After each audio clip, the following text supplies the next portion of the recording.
ரூபா செலவில்லாமல் வீட்டில் இருக்கிற சிம்பிளான பொருளை வச்சு அருமையான இந்த அப்பளத்தை வந்து செய்யலாங்க. 1 கப்பு ரேஷன் பச்சரிசி இருந்தால் போதும். 1 மாதத்துக்கு தேவையான அளவுக்கு அப்பளம் வந்து நம்ம செஞ்சு முடிச்சிடலாங்க. அடிக்கிற வெயிலை யூஸ் பண்ணி இந்த அப்பளத்தை நம்ம சூப்பராக செஞ்சு முடிச்சிடலாம். இப்போ இந்த ரெசிபி எப்படி செய்கிறதுன்னு வீடியோக்குள்ளே போய் பார்க்கலாங்க. இப்போ இந்த ரெசிபி செய்கிறதுக்கு 1 கப்பு ரேஷன் பச்சரிசி வந்து எடுத்துருக்கேங்க.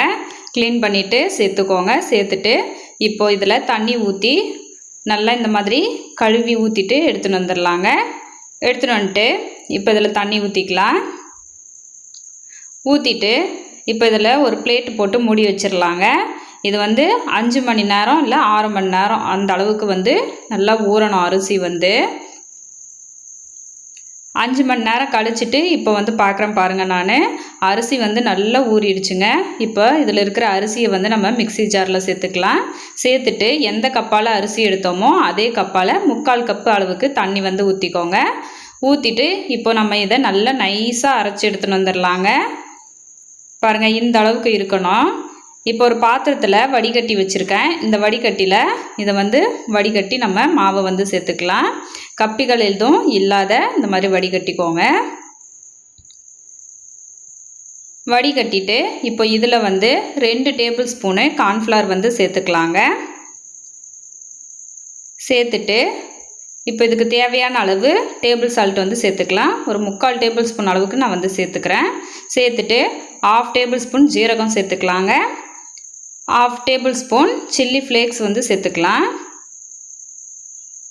சேர்த்துட்டு இப்போ 1 டேபிள் ஸ்பூன் அளவுக்கு பொடியாக கட் பண்ணி வச்சுருக்கிற கொத்தமல்லியை வந்து சேர்த்துக்கலாம். அவ்வளோதாங்க இதுக்கு தேவையான பொருள். இப்போ இது எல்லாத்தையும் சேர்த்துட்டு கரண்டி வச்சு இந்த மாதிரி நல்லா கலந்து விட்டுறலாம். அவ்வளோதான், மாவு வந்து ரெடி ஆகிடுச்சு. இப்போ ஒரு அகலமான கடாயில் தண்ணி ஊற்றி வச்சுருக்கேன். பாருங்கள், தண்ணி வந்து நல்லா சூடாயிடுச்சு. இதில் ஒரு அந்த ரிங்கு ஸ்டாண்டு வந்து போட்டுட்டு இந்த மாதிரி ஒரு ஓட்டை பிளேட் வந்து வச்சிடலாங்க. வச்சுட்டு ஒரு அகலமான பிளேட் வந்து நான் எடுத்திருக்கேன். இதில் வந்து கொஞ்சமாக இந்த அளவுக்கு மாவு வந்து ஊற்றி இந்த மாதிரி பரப்பி விட்டுக்கலாம். பரப்பி விட்டுட்டு இப்போ இதை வந்து இதில் வச்சிடலாங்க. வச்சுட்டு இப்போ ஒரு பிளேட் வச்சு இதை வந்து மூடி விட்டுடலாம்.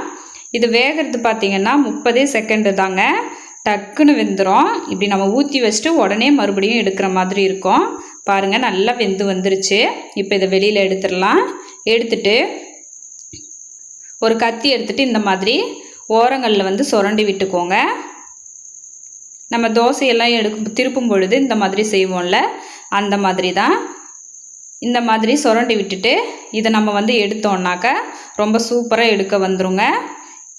பிளேட்லலாம் ஒட்டி பிடிக்காது, அருமையாக வந்து எடுக்க வந்துடும். பார்த்திங்களா எந்த அளவுக்கு அழகாக வந்திருக்குன்ட்டு. இதே மாதிரி நம்ம ஊற்றி 30 செகண்ட் வேக வச்சுட்டு அப்படியே எடுத்துடலாம். நான் வந்து பார்த்திங்கன்னா இது ஒரு சின்ன கிண்ணத்தில் வந்து ஊற்றி வச்சுருந்தேங்க. அதே மாதிரி கத்திகளில் வச்சு இந்த மாதிரி ஓரத்தில் சுரண்டி விட்டுட்டு எடுத்துடலாம். அவ்வளோதான், அருமையாக வந்துருச்சு எடுக்க.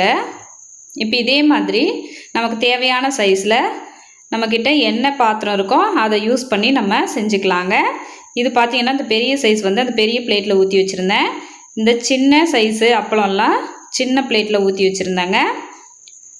இப்போ இதை ஒரு ஒயிட்டான காட்டன் கிளாத்தில் வந்து போட்டு வெயிலில் ஒரு நாள் தாங்க காய வச்சேன். ஒரு நாள்லேயே சூப்பராக காஞ்சி வந்துருச்சு பாருங்கள்.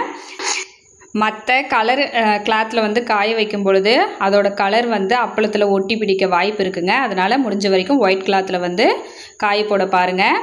இப்போது கடாயில் எண்ணெய் ஊற்றி வச்சுருக்கேங்க. எண்ணெய் நல்லா சூடாயிடுச்சு. இப்போ நம்ம இந்த அப்பளத்தை வந்து பொரிய வச்சிடலாங்க.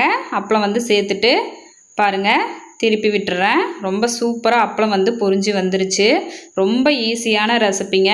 1 கப்பு பச்சரிசி இருந்தால் போதும். எந்த செலவும் நமக்கு வந்து எந்த செலவும் ஆகாது. வீட்டில் இருக்கிற சிம்பிளான பொருளை வச்சு ரொம்ப சூப்பரான அப்பளம் வந்து நம்ம ரெடி பண்ணிடலாங்க. பாருங்கள், அருமையாக அப்பளம் வந்து பொரிஞ்சு வந்துருச்சு.